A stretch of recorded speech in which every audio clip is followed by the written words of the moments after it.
السلام علیکم دوستانو، خان کلیک چینل کې درته هرکلی وایم.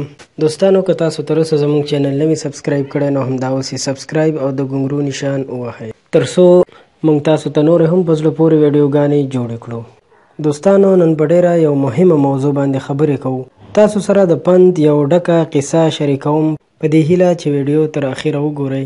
دوستانو د څېړنې او تحقیق کولو پرته د بدګمانۍ او بېځایه احساساتي کېدو نتیجه باندې خبرې کوو.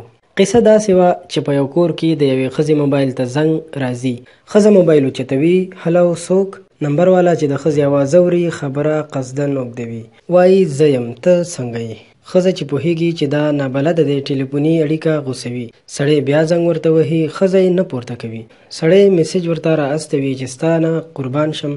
یو ځل ټلیفون پورته کړه خو ښځه ځواب نه ورکوي. اخر سړی میسجونه ورته را استوي او ټلیفون ورته کوي. ښځه هیڅ ځواب نه ورکوي. سړی ټلیفونونو ته دوام ورکوي.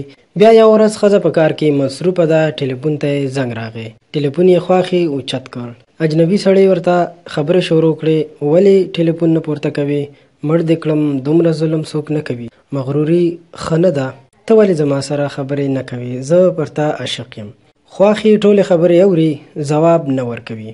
له ډېرو عاشقانه خبرو اورېدو وروسته ټلیفون قطع کوي.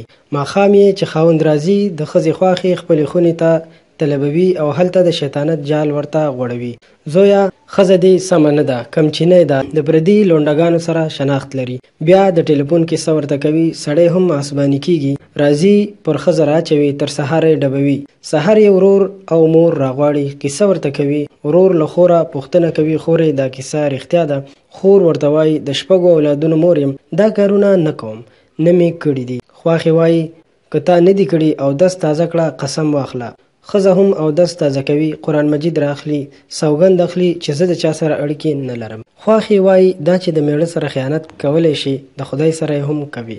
بالاخره خواښې او میړه د ښځې ورور ته یک طرفه میسیجونه ورښیي چې دغه د هغه میسیجونه دي او دی خپل ډیلیټ کړي دي. ورور هم په جذبه کې توپنچه راباسي.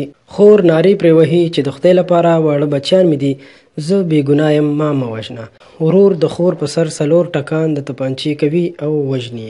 پولیس راځي. ورور یې زندان ته بیایي. زندان ته د ښځې بل ورور راولاړیږي. مخابراتي کمپنۍ والا ته د هغه نمبر وروړي. کمپنۍ والا چې ریکارډ راواړو ښځې صرف اوله ورځ هلو ویلي دي، بیا یې خبره ورسره نه ده کړې. دغه ورور یې بندي ورور ته ځي او دا قصه ورته کوي. هغه د قتل 10 ورځې وروسته په زندان کې ځان وژنه کوي. 4 ګلالي ماشومان یې پاتې کیږي. نو په دې حساب سره 6 د هغې ښځې ماشومان یسیران شول او 4 یې د ورور واړه ماشومان یتیمان شول. پولیسو هغه سړی هم گرفتار کړ. هغه هم دا اقرار وکړ چې زما سره خبره نه کوله.